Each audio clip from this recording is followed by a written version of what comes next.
once again. It worked for him once. Why not do it once again? I don't see any harm in that. Yeah, not a bad idea. I wonder. I would love to see him be a little bit more aggressive this time, perhaps. Maybe he will be, like he was yesterday, that's for sure. Yeah, well, we're just going to have to get into the game and find out here. This is set number 2. Deer's up 1-0 up against GuMiho in the Neighbor Star League. Let's jump into the game.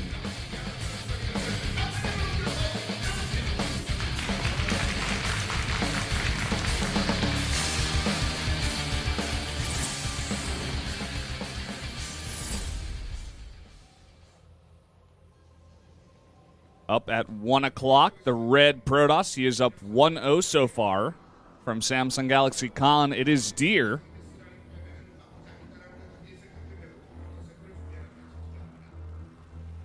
And here at the 9 o'clock position, we do have the Terran player GuMiho from Invasion Esports. Currently down a game, currently getting crushed in game 1. Yep. Slammed. Fan in the audience. Yep, she's here almost every single day. Big fan.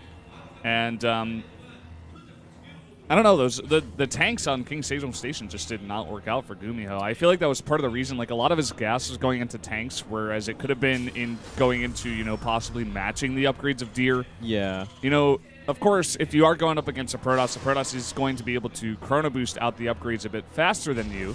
But if you got double engineering bay running for a while, it is possible to keep up and not be that far behind. Yeah, well, when it's like 3-3 to 1-0, like something went very wrong. And yeah, it really all hinged on that tank expedition down to behind the debris that just wasn't there anymore. So, and it's like Deer already had the army to deal with it. So yeah. There was really no hope for that kind of style to work. It's a nice gimmick, I guess you could say, in a way, or a nice style, but it can get kind of hard countered, just a little too hard. And it got hard countered in that match, actually. That was like one of the weakest attacks I've seen in a long time. Just got cleaned up so easily. But going into this game, right away, we do see gas first out of GuMiho, which is something we do not see that often in TVP. And over on Deer's side, he got both of his gas, so he might be going for something tricky as well. Yeah, I would not be surprised if he does intend to do something a little more aggressive this game. Whether it be a Stargate, we'll have to wait and see. Well, for now, in both of his gases, as I just saw, he's only got 2 guys in these scats, so it's actually not going to be that much more gas, just a little bit more. Makes it a little bit easier to transition right into tech after you get an expand. That's what you want to do. Yeah, you don't want to cut your minerals too early on. It'll slow down your whole build, essentially. And you have enough gas for a Stargate if he wants one. No, it's going to be Stalker and Mothership. Much smarter, to be honest. You'd never see a Stargate that early because this map screams Reaper Scout more than anything else. Yeah, it does. But unfortunately here for GuMiho, he is not going to have that Scout as he has decided to just go for a very fast drop, it seems. What minds?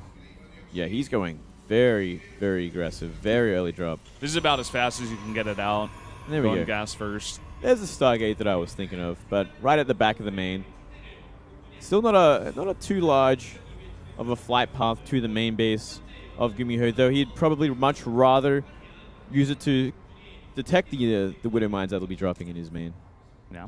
He's going to have to get that Scout down first, though, because as of now, he actually has no idea what GuMiho is doing. Mothership Core, it looks like, moving out on that map. But already 3 Marines in position at the bottom ramp at the natural. And he can move those in time to counter the positioning of that Mothership Core if it comes in. Yeah, GuMiho really positioning his Widow Mine for any sort of Oracle play. We are seeing that Oracle go on the map. But I think, essentially, by the time the Oracle gets near the main base of GuMiho, he's going to be wanting to pick up that Widow Mine, put it in his mothership. Sorry, in his medivac. Not his mothership, his medivac. That would be sick, man. That'd be imbalanced. I wish you could do that. No, that'd be messed up. And then you might want to try and fly towards the Protoss. But he does have currently 2. And he does pick it up. So no longer does he have that Widow Mine. Yeah. For this Oracle, which can prove to be a bit of a problem. Doesn't look like Deer has any intention of turning around and using that Oracle to detect whatever's coming his way. Instead, he has the second one nearly finished. Let's see how much damage this Oracle gets done. I think Deer sees everything. He's like, okay, I can't get too close. And already a lot of damage done. Actually, 5 SCVs going down. That's going to skyrocket here, actually. Time Warp is used instead of the Photon Overcharge. Pretty interesting. But that, that Widow Mine, it gets picked up at the last second. It does. It gets killed by a probe, actually. And now the probe's off the line, but already 13 SCVs have gone down, and I'm not sure if GuMiho is going to be able to match that amount of damage. He is focusing down the Stalker that has popped out, and that's pretty much Deer's last hope, but it's going to be enough, it seems, especially with that Phoenix, Phoenix coming in here. Scare it off, and economic advantage for Deer, no doubt about that. 25 probes to 14 SCVs. It's huge. He's got his Nexus as well, whereas GuMiho's only making his now. So GuMiho is super far behind with this. Not quite getting the damage he wanted done. He got some damage done, but he just did not have the defense back at home. That Widow Mine just not in the correct position. Nice plays from Deer once again. Still looking pretty solid. Looks like he really has rallied behind his losses in recent times and wants to make a good go of it today. Yeah, man. This Protoss actually looks scary, to be honest. He is playing so well. Even sniping out that medevac now. May not even lose a single unit off of this if he does or that Stalker. That was such an important kill as well, like removing that sort of threat on the map, because there's another one coming through his main, so he would have got double-pronged drops, and that is just so much harder to deal with. And he just barely has enough energy here for that Photon Overcharge. He goes for it, the lift on the Widow Mine once again. We saw this out of Zound the other day. It was very nicely done. Finishes the job with the Photon Overcharge. And now GuMiho, he's just looking for another place to drop, but I don't think it's going to work. Warp Gate is done, and your second medevac is going to go down. This Widow Mine is trying to get some damage down, but it gets lifted again. Beautiful. Absolutely perfect lift. Is he going to have enough DPS to get rid of it before it comes back down is the next question. It's planning. The probes, they get it. And the last Marine is going to go down as well. A third drop is on the way now. And man, I don't know. GuMiho is just not finding damage with these drops. He's not. This Phoenix just hard-counted everything. And we have a second Phoenix as well. Runs into the Medivac. Deer turns it around. He doesn't have enough for a Photon Overcharge in the main base, but he is warping in a Stalker. 2 Phoenixes get a lot of damage done to that Medivac, but this time, another lift comes down here. Will pick up that Widow Mine, and even just a Zealot and a Stalker should be enough here to clean this up pretty nicely. The Phoenix is going to kill that Medivac on the way out. Oh, wow. Just everything. I think Deer lost a Zealot in that fight. I think that's what he lost, whereas GuMiho lost the entire thing, as you were saying. 46 probes to 27 SCVs at this point. Level 1 armor is being upgraded. 2 more racks being added for GuMiho. He's trying to get his production online, and he is going for his next drop. Is this drop number 4 or 5, Valdez? I can't remember. I think this is number 4, but that's still a very heavy number of drops, especially when they're not getting much damage done. But this time, Deer not quite in the same position. Widow Mine is going to come down. Is it going to get a shot off? It is only on 1. No, he's going to unburrow. And he's going to re-burrow over here. But now that the Observer is in place, should be just fine. Only gets 1 kill. Now some Marines trying to come in at the natural. They are getting some damage done here. 4. And he's going to pick up and leave. Okay. So a little bit boost. A little bit better. Boost away. Man, even boost doesn't work against Phoenix. And Phoenix should be able to lift them all up and kill them. Wow. Okay. Whoa. Ooh. Doesn't have enough for the last one. This is just very consistent dropping out of GuMiho. Yeah. We aren't seeing any more Phoenix added, so I was going to wonder if we actually are going to see perhaps Phoenix Colossi. But he is adding the Colossus now. Just 1 with Thermal. So it looks like he will be going for that 3rd base, because if you were going to go for anything sort of 2-base oriented, you wouldn't really go for the Thermal Lance. Yeah. And now, even with 3 Phoenixes out, it's going to be pretty easy to stop the drops. We do see 1 going towards that 3rd base. And GuMiho is going to be able to get the scout on the 3rd base. I'm not sure what Deer's got back at home, actually, to defend against that. Turrets are not yet up, and 3 Phoenixes with a lot of energy are able to get some damage done. Still, that means they're at the other side of the map. Cannon in place. Gateway units in place. Did GuMiho actually not see that 3rd base, or is he just trying to come in here and do damage? He saw it. He saw it. I think he's just looking for probes there. Yeah. But unfortunately, okay, maybe this drop will do some damage coming into the main. Has Deer noticed it? No, it doesn't look like it. The shot gets off, and 5 probes in damage. There we go. Now the Marine's going to come down here, try to get some damage done. Focusing down that Widowmine first.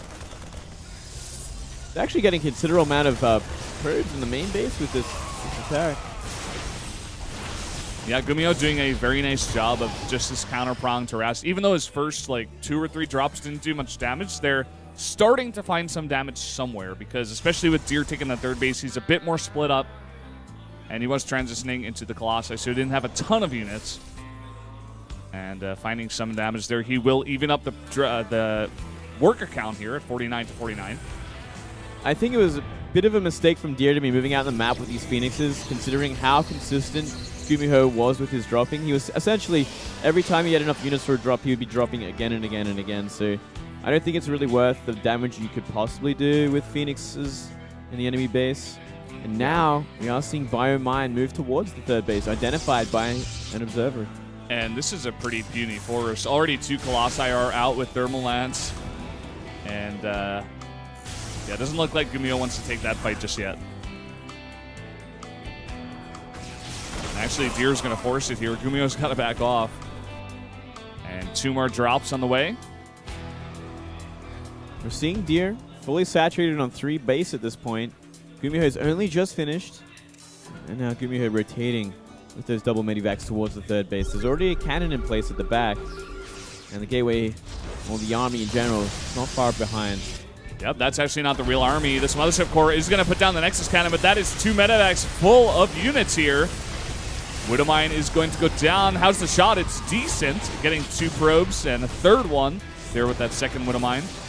Going to drop on the edge over here, as well as coming in at the third base. But as you were saying, that cannon is back there. He's going to try to focus that down.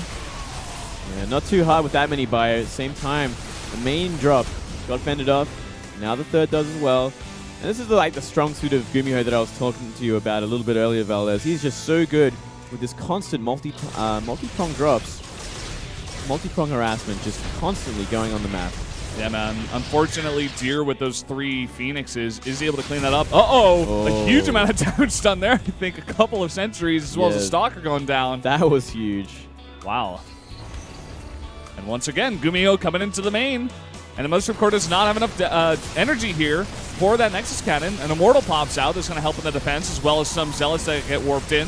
Phoenix is coming back. They lift up that Widowmine. And should have enough to kind of clean up.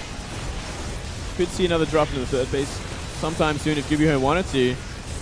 Oh, Bio staying alive just for a little bit longer. Gets the Mothership Core as well. I think you just got to keep those Phoenix on patrol in the main base or something, because they should not be getting in and again and again. Here we go. Another drop at the third. Unfortunately, with a lot of gateways powered now, he's going to be able to warp in enough units. And the question remains now, is Deer's army too strong after all that harass? Because GuMiho is doing a lot of economic damage, but he doesn't have the biggest army count. Oh, the Vikings. He needs these Vikings. He can't be afford to losing to sentries and a Stalker. His Viking count is so low at this moment. 3 in general. 3 in total. But at the same time, Deer doesn't have much in the air. Where are those Phoenixes? I think he's only got 2 now. Needs to warp in some Stalkers possibly to deal with that. Oh, and uh-oh. Medivac getting caught out here, full of units. It does survive for now, 10 health. Phoenixes, they're coming. Just got to drop out of the Medivac. Oh, no. Oh. Same time, a drop is going to the main base. 3 Medivacs full. No feedbacks yet. Here they come. No, they don't. No feedbacks, and a lot of Zealots do get warped in, but like you were saying, that is 3. And look at this. A lot of Vikings able to catch out 1 Colossus here. And still this drop hasn't been dealt with in the main. Okay, a Storm comes out. Should be enough, as well as some feedbacks here. The Vikings, though, they're getting so much damage done to these Colossi. There's no protection. He just reset the Colossus count with 6 Vikings in an awkward position over a cliff. I mean, it can happen on this map. We've seen it time and time again on this map, but still, those Vikings were completely undefended as well. They had nothing on the ground. They simply decided to flatten to the middle of the map and do the job. Yeah, man. GuMiho is somehow finding a way right now to get some damage done. It is actually ridiculous. And while this is all happening, he's dropping a mine into the third base. Does get detected. Stays alive for now. For now, he's trying to get out of range, it looks like, of the cannon's detection. And he does. And now Deer, he's pushing out once again on the map. I don't see any High Templars in this mix. See some Archons at the back. That's a lot of Immortals. 5 Immortals with this composition. So he's kind of going for what he did last game. And still, no Ghost just yet. 3 in making. Yeah. And if we look at the upgrades for a bit here, we do have 2-2 about to finish up here for Deer, whereas 2-2 is only on the way here for GuMiho. So a whole set of upgrades ahead is Deer if he wants to go for an attack. He has a lot of Immortals, those Archons at the back. And it looks like he's just using the High Templar right now, possibly for defense in his main against some drops while going for this attack. Sees the Widow Mines, decides to back off just for the moment. Okay, I saw this High Templar in the back. He's got 4. Where are the Ghosts of GuMiho? Going to be very important to get those EMPs down. For now, he's doing a really nice job of kiting, even snipes an Archon here. Yeah, he's doing a lot of damage considering. And yeah, there they are. They have Storm. We do see a stim in. And here we go, Deer looking for it. Widowmine shots are decent. But again, a lot of those Zealots do survive for now, where the Storm's not quite able to get them down. Still a lot of Protoss down here in a really nice concave. Going against that Terran that's just stuck there on the ramp. Oh, really nice. Oh, massive Storm.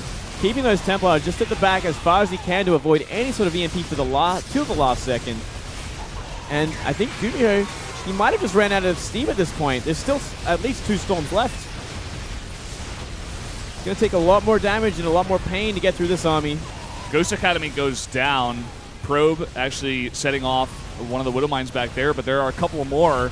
But they will all be cleaned up, and that CC looking really close to going down. All those Immortals, man, just focusing it down. Another Storm goes down onto the rest of the bio that's on the ramp, as well as warping in a bunch of Zealots at that 3rd base. Another huge Storm, and GG is called. Wow. So Deer survives the insane onslaught of drops from GuMiho to posture up for a great attack with Storm, Immortal, Archon, Zealot.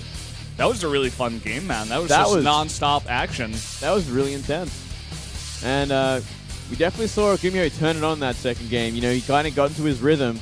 Despite losing countless drops, he still just kept going, and finding ways in.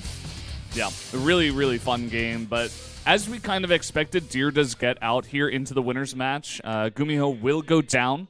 And our second matchup is going to be Rogue versus Myungshik. Myungshik was able to cheese out Rogue in Pro League one time with the 6-gate Oracle all in on 2 base. And in my opinion, I don't think that's going to happen again. No, I think Rogue will be much more prepared this time, much more cautious of the cheesy style that Myungshik has.